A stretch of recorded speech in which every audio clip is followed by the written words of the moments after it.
सुप्रभात बच्चों। हिंदी व्याकरण की कक्षा में एक बार फिर से आप सबका बहुत बहुत स्वागत है। तो बच्चों, पिछले पाठ में हमने पढ़े थे अविकारी शब्द। आज हम पढ़ेंगे पाठ नंबर 15 जिसका नाम है वाक्य विचार यानी कि सिंटैक्स। तो चलिए बच्चों, इस पाठ को पढ़ना शुरू करते हैं और जानते हैं कि वाक्य क्या होते हैं, ये कितने प्रकार के होते हैं।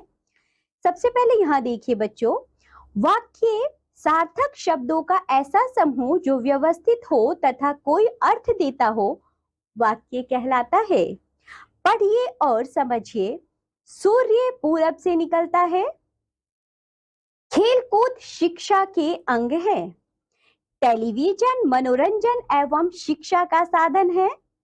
वर्षा के कारण विद्यालय बंद रहा। उपर्युक्त सभी पंक्तियों का अर्थ स्पष्ट हो रहा है। इनमें सभी पदों का क्रम व्यवस्थित है, अतः ये वाक्य है। तो बच्चों, हमने अभी जितने भी वाक्य पढ़े हैं, जो भी पढ़ा, मैंने कहा सूर्य पूरब से निकलता है, तो आपको अर्थ समझ में आया। टेलीविजन मनोरंजन एवं शिक्षा का साधन है, बच्चों आपको अर्थ समझ में आया।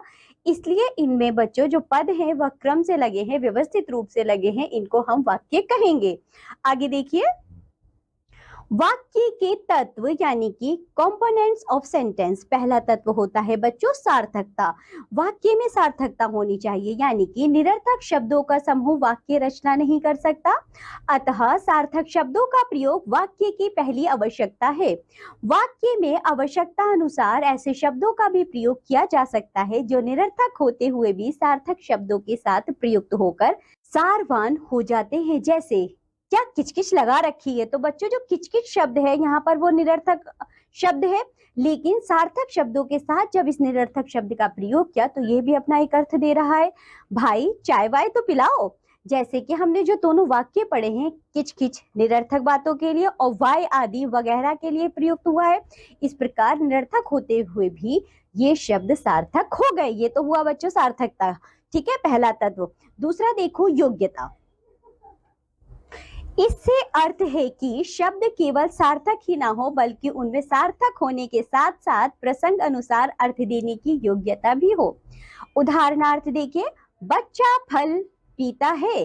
वाक्य में सभी शब्द सार्थक होने पर भी यह सही अर्थ देने की योग्यता नहीं रखता, क्योंकि फल पीने की नहीं अपितु खाने की वस्तु है। इसे बच्चा फल खाता है ये बोल सकते हैं हम। तो बच्चों रूप में रखने के पर योग्यता की शर्त पूरी हो सकेगी। ये तो हुआ बच्चों सार्थकता और योग्यता। अब देखिए आकांक्षा। एक वाक्य में क्या आकांक्षा होनी चाहिए? वाक्य रचना ऐसी हो कि उससे प्रति प्रश्न उत्पन्न ना हो सके, अर्थात उसमें पूर्ण अर्थ निहित हो। उदाहरण के लिए, दिल्ली जाता है, यह प्रति प्रश्न उठता है, दिल्ली कौन जाता है? मतलब हमने कह दिया दिल्ली जाता है, कौन जाता है, कब जाता है, कुछ नहीं पता हमें। यह शब्द समूह आकांक्षा की शर्त पूरी नहीं करने के कारण उपयुक्त वाक्य नहीं है। यदि हम कहें रमेश दिल्ली जाता है, तो बच्चों ये पूरा हो जाएगा। आगे देखो, आसक्ति या निकटता। जैसे कि बच्चों वाक्य के पद एक दूसरे के पास रहें, जिससे पूरे वाक्य का सरलता से उच्चारण हो सके, ठहराव या बलाघात प्रकट करने के लिए उपयुक्त विराम चिन्हों का प्रयोग किया जाना चाहिए।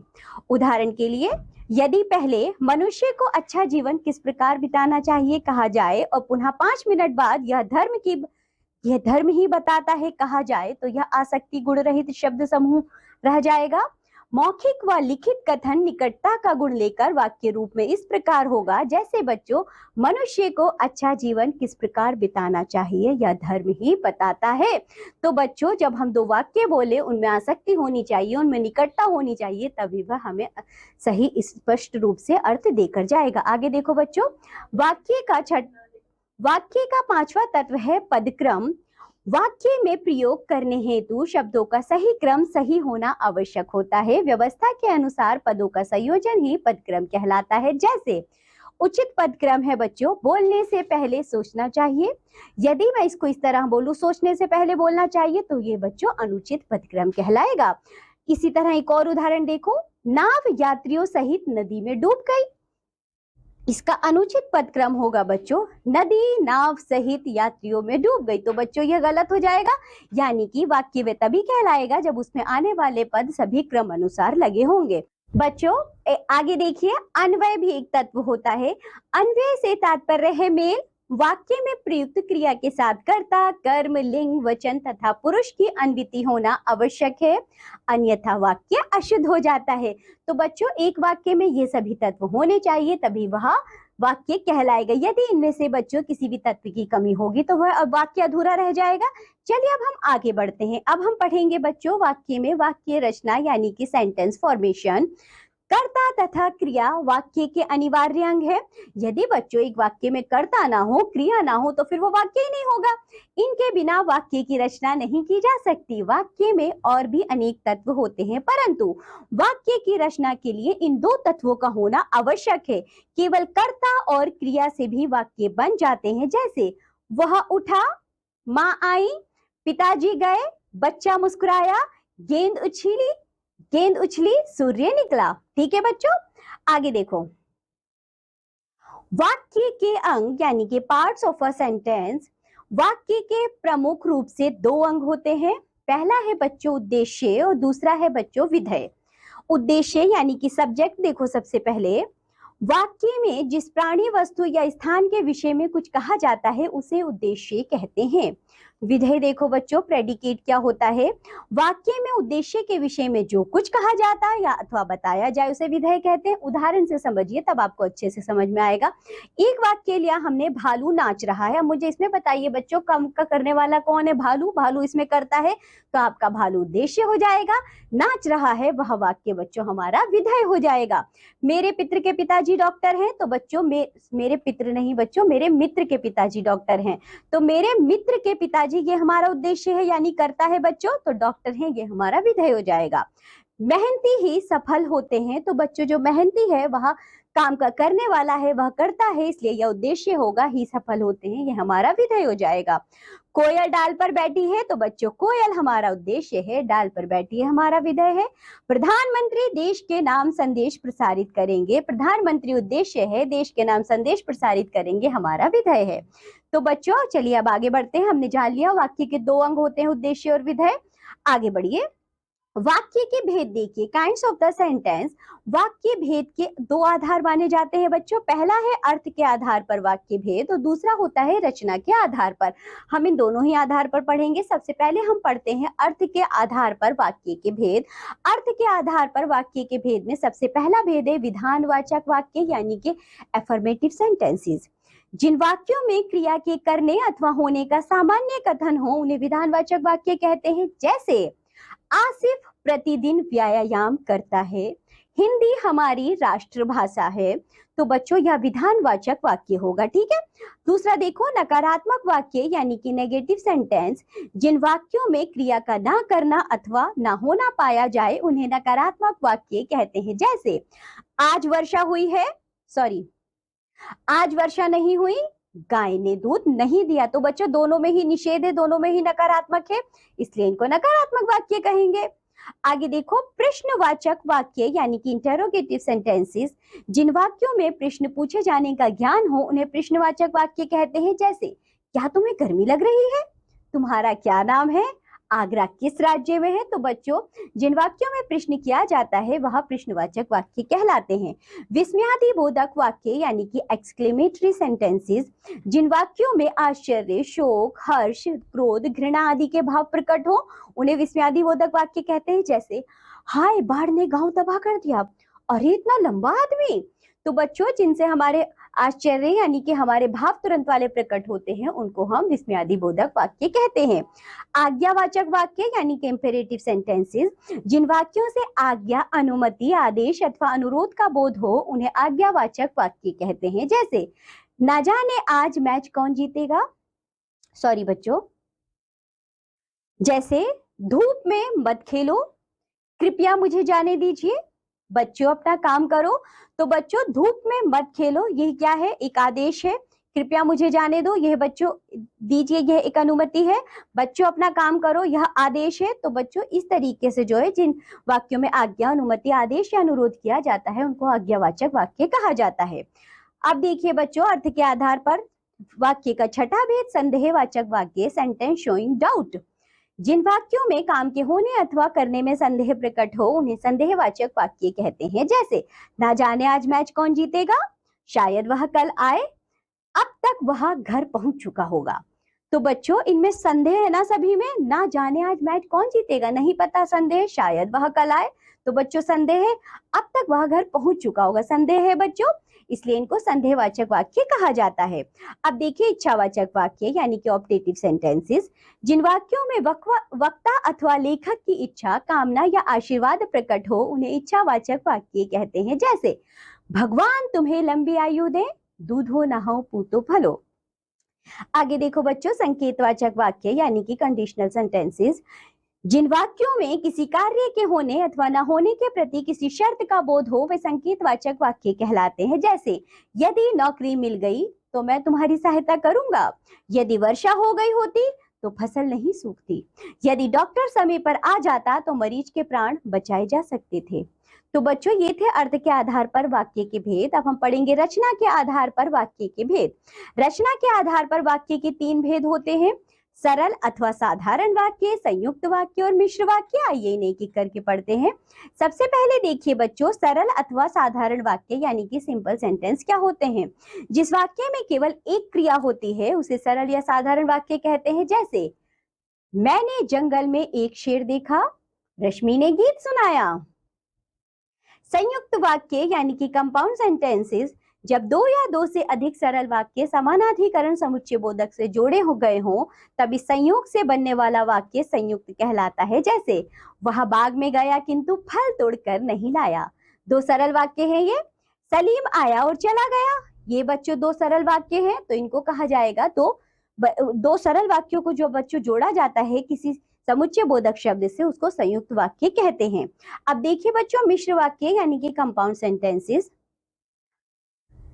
जिस वाक्य में एक प्रधान उपवाक्य और एक अथवा अधिक आश्रित उपवाक्य होते हैं उसे मिश्र वाक्य कहते हैं। ऐसा लगता है कि आज आंधी आएगी, तो बच्चों इसमें प्रधान उपवाक्य है आपका ऐसा लगता है और आश्रित उपवाक्य है कि आज आंधी आएगी। तो बच्चों कि आज आंधी आएगी यह बात किस पर आश्रित थी, ऐसा लगता है पर। ठीक, ऐसा लगता है हमने कहा तो बच्चों क्या लगता है, बात तो पूरी नहीं हुई ना। जो आश्रित उपवाक्य है वह हमारा कि आज आंधी आएगी, तब जाके हमारा वाक्य पूरा हुआ, तो बच्चों ये मिश्रित उपवाक्य कहा जाता है। याद रखिए संयुक्त वाक्य समानाधिकरण समुच्चय बोधकों से जुड़े रहते हैं जबकि मिश्र वाक्य व्याधिकरण समुच्चय बोधक के द्वारा। बच्चों आपको याद है पिछली कक्षा में हमने जब अविकारी शब्दों को पढ़ा था तो उसमें हमने बच्चों समुच्चय बोधक के 2 भेद पढ़े थे, समानाधिकरण व्याधिकरण। तो बच्चों समानाधिकरण समुच्चय बोधक जो होते हैं वो संयुक्त वाक्य में प्रयोग किए जाते हैं और व्याधिकरण समुच्चय बोधक को मिश्र वाक्य में प्रयुक्त करते हैं। चलिए आगे बढ़ते हैं। ये थे बच्चों वाक्य के भेद जो अर्थ के आधार पर और रचना के आधार पर हमने पढ़े। अब हम पढ़ेंगे उपवाक्य और उसके प्रकार। उपवाक्य 3 प्रकार के होते हैं, प्रधान उपवाक्य, आश्रित उपवाक्य और समानाधिकरण उपवाक्य। पहला देखो प्रधान उपवाक्य, किसी वाक्य का जो उपवाक्य स्वतंत्र होता है अर्थात जो किसी दूसरे उपवाक्य पर निर्भर नहीं होता उसे प्रधान उपवाक्य कहते हैं। उदाहरण से देखिए बच्चों, मैं जानता हूं कि वह आ जाएगा, तो बच्चों इसमें एक प्रधान और एक आश्रित उपवाक्य है। आगे देखो, तो बच्चों इस वाक्य में मैं जानता हूं ये हमारा प्रधान उपवाक्य कहलाएगा। मुझे वह चश्मा चाहिए जो तुमने कल खरीदा था, तो बच्चों मुझे वह चश्मा चाहिए यह प्रधान उपवाक्य है। जो तुमने कल खरीदा था यह बच्चों कुछ अधूरा लग रहा है क्योंकि यह आश्रित है पहले वाले उपवाक्य पर, इसलिए बच्चों उसको हम कहेंगे प्रधान उपवाक्य। चलिए आगे बढ़ते। ध्यान रखिए प्रधान उपवाक्य किसी योजक अथवा समुच्चय बोधक से जुड़ा नहीं होता है। आश्रित उपवाक्य क्या होते हैं, जो उपवाक्य अन्य उपवाक्यों पर आश्रित होते हैं उन्हें आश्रित उपवाक्य कहते हैं। जैसे ऊपर के दोनों वाक्यों में वह आ जाएगा तथा तुमने कल खरीदा था, आश्रित उपवाक्य है। चलिए आगे बढ़ते हैं। ध्यान रखिए बच्चों आश्रित उपवाक्य किसी न किसी योजक अथवा समुच्चय बोधक से प्रारंभ होते हैं। ऐसे समुच्चय बोधक हैं कि, क्योंकि, जैसे, जहां, जिसने, जो आदि। समानाधिकरण उपवाक्य, संयुक्त वाक्य में प्रयुक्त उपवाक्य स्वतंत्र होते हैं, उनमें कोई भी किसी पर आश्रित नहीं होता। इनमें एक प्रधान उपवाक्य एवं शेष समानाधिकरण उपवाक्य होते हैं। जैसे गौरव पढ़ रहा है परंतु उसका मित्र सो रहा है, अंकित यहाँ आया परंतु उसके पिताजी लखनऊ चले गए। तो इन वाक्यों में 2-2 उपवाक्य प्रयुक्त होते हैं। इनमें से प्रथम उपवाक्य प्रधान तथा दूसरा समानाधिकरण उपवाक्य है। ध्यान रखिए बच्चों जो समानाधिकरण उपवाक्य और तथा, परंतु, किंतु, अथवा, लेकिन या इसलिए आदि समुच्चय बोधकों से जुड़े होते हैं। आगे बढ़ते हैं, अब हम पढ़ेंगे बच्चों वाक्य रूपांतरण, ट्रांसफॉर्मेशन ऑफ सेंटेंसेस, सरल वाक्य का संयुक्त तथा मिश्र वाक्य में रूपांतरण। देखो बच्चों, एक सरल वाक्य है हमारे पास, मधु ने चिड़ियाघर में सफेद हाथी देखा। यदि अब मैं इसको इस तरह कहूं, मधु ने चिड़ियाघर में हाथी देखा जो सफेद था, तो बच्चों यह मिश्र वाक्य बन जाएगा। मधु ने चिड़ियाघर में हाथी देखा जो सफेद था, तो बच्चों जो सफेद था वह आश्रित उपवाक्य है, इसलिए इसको हम मिश्र वाक्य कहेंगे। मधु ने चिड़ियाघर में हाथी देखा और वह हाथी सफेद था, तो बच्चों यह संयुक्त वाक्य है। आगे देखो, बीमारी के कारण आलोक खेलने नहीं जाएगा, सरल वाक्य है। आलोक खेलने नहीं जाएगा क्योंकि वह बीमार है, यह मिश्र वाक्य है। आलोक बीमार है इसलिए वह खेलने नहीं जाएगा, यह संयुक्त वाक्य है। पुलिस के आते ही लोग भाग खड़े हुए, यह सरल वाक्य है। जब पुलिस आई तो लोग भाग खड़े हुए, यह मिश्र वाक्य है। पुलिस आई और लोग भाग खड़े हुए, यह संयुक्त वाक्य है। रमन खाना खाकर घूमने गया, यह सरल वाक्य है। जब रमन ने खाना खा लिया तो वह घूमने गया, यह मिश्र वाक्य है। रमन ने खाना खाया तथा घूमने गया, तो यह संयुक्त वाक्य है। आगे देखो बच्चों, सूर्य उदय होते ही अंधेरा चला गया, सरल वाक्य है। जैसे ही सूर्य उदय हुआ वैसे ही अंधेरा चला गया, यह मिश्र वाक्य है। सूर्य उदय हुआ और अंधेरा चला गया, यह संयुक्त वाक्य है। कुछ और उदाहरण देखिए बच्चों, उस आतंकवादी को जल्दी पकड़ लिया जाएगा, यह सरल वाक्य है। क्योंकि वह व्यक्ति आतंकवादी है इसलिए उसे जल्दी पकड़ लिया जाएगा, यह बच्चों मिश्र वाक्य है। वह व्यक्ति आतंकवादी है और जल्दी पकड़ लिया जाएगा, यह संयुक्त वाक्य है, संयुक्त वाक्य है। एक और उदाहरण देखिए, मैंने एक बहुत मोटा व्यक्ति देखा, सरल वाक्य है। मैंने उस व्यक्ति को देखा जो बहुत मोटा था, यह मिश्र वाक्य है। मैंने एक व्यक्ति देखा तथा वह बहुत मोटा था, यह बच्चों संयुक्त वाक्य है। ठीक है, ये था बच्चों सरल वाक्य का संयुक्त और मिश्र वाक्य में रूपांतरण। संयुक्त वाक्य का सरल वाक्य में रूपांतरण देखो बच्चों किस प्रकार होगा।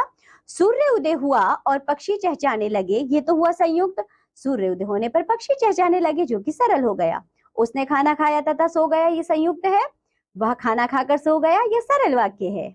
वह बुद्धिमान था इसलिए सफल हुआ, यह संयुक्त वाक्य है। बुद्धिमान होने के कारण वह सफल हुआ, यह सरल वाक्य है। भोर हुई और हम लोग गंगा तट पर जा पहुंचे, यह संयुक्त है। भोर होते ही हम गंगा तट पर जा पहुंचे, यह सरल है। अब देखिए बच्चों, मिश्र वाक्य का सरल वाक्य में रूपांतरण, जैसे कि यह सत्य है कि वह कल यहाँ आएगा, यह मिश्र वाक्य है।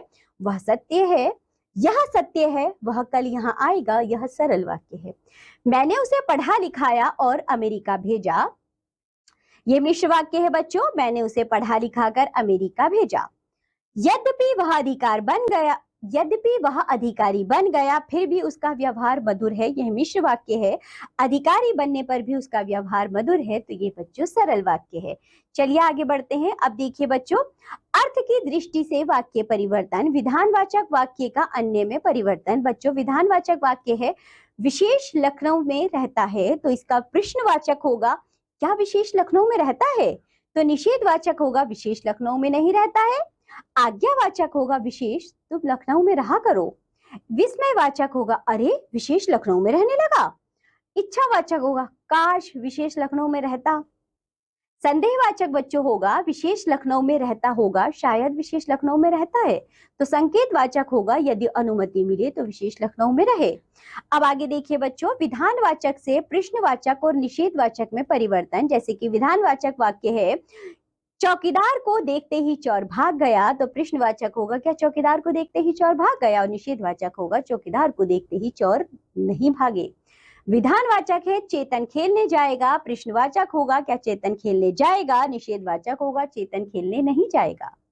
विधानवाचक से विस्मयवाचक में परिवर्तन, विधानवाचक है तुम रूठ गए, विस्मयवाचक होगा अरे तुम रूठ गए।